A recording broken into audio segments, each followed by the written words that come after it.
Cinderella, or the Little Glass Slipper.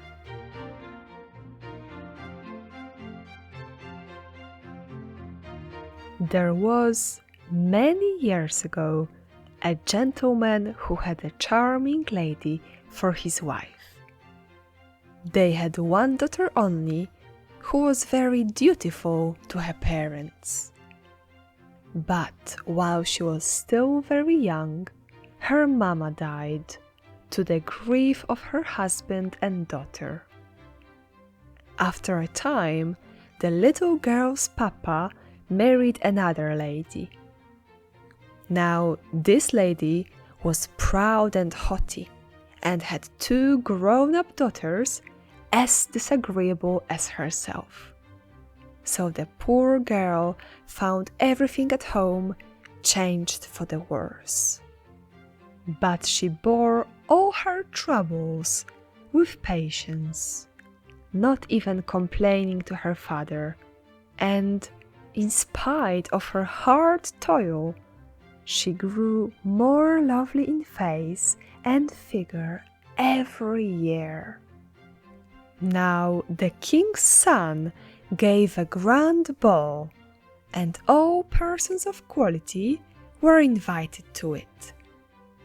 Our 2 young ladies were not overlooked. Nothing was now talked of but the rich dresses they were to wear. At last the happy day arrived. The 2 proud sisters set off in high spirits. Cinderella followed them with her eyes until the coach was out of sight. She then began to cry bitterly. While she was sobbing, her godmother, who was a fairy, appeared before her. "Cinderella," said the fairy, "I am your godmother, and for the sake of your dear mamma, I am come to cheer you up. So dry your tears. You shall go to the grand ball tonight, but you must do just as I bid you. Go into the garden and bring me a pumpkin." Cinderella brought the finest that was there. Her godmother scooped it out very quickly and then struck it with her wand, upon which it was changed into a beautiful coach. Afterwards, the old lady peeped into the mousetrap, where she found 6 mice. She tapped them lightly with her wand, and each mouse became a fine horse. The rat trap contained 2 large rats. One of these she turned into a coachman, and the other into a postilion. The old lady then told Cinderella to go into the garden and seek for 6 lizards. These she changed into 6 footmen, dressed in the gayest livery. When all these things had been done, the kind godmother, touching her with her wand, changed her worn-out clothes into a beautiful ball dress embroidered with pearls and silver. She then gave her a pair of glass slippers, that is, they were woven of the most delicate spun glass, fine as the web of a spider. When Cinderella was thus attired, her godmother made her get into her splendid coach, giving her a caution to leave the ball before the clock struck 12. On her arrival, her beauty struck everybody with wonder. The Grand Prince gave her a courteous welcome and led her into the ballroom. and the king and queen were as much enchanted with her as the prince conducted her to the supper table, and was too much occupied in waiting upon her to partake of anything himself. While seated, Cinderella heard the clock strike 11:15. She rose to leave, the prince pressing her to accept an invitation for the ball on the following evening. On reaching home, her godmother praised her for being so punctual and agreed to let her go to the next night's ball.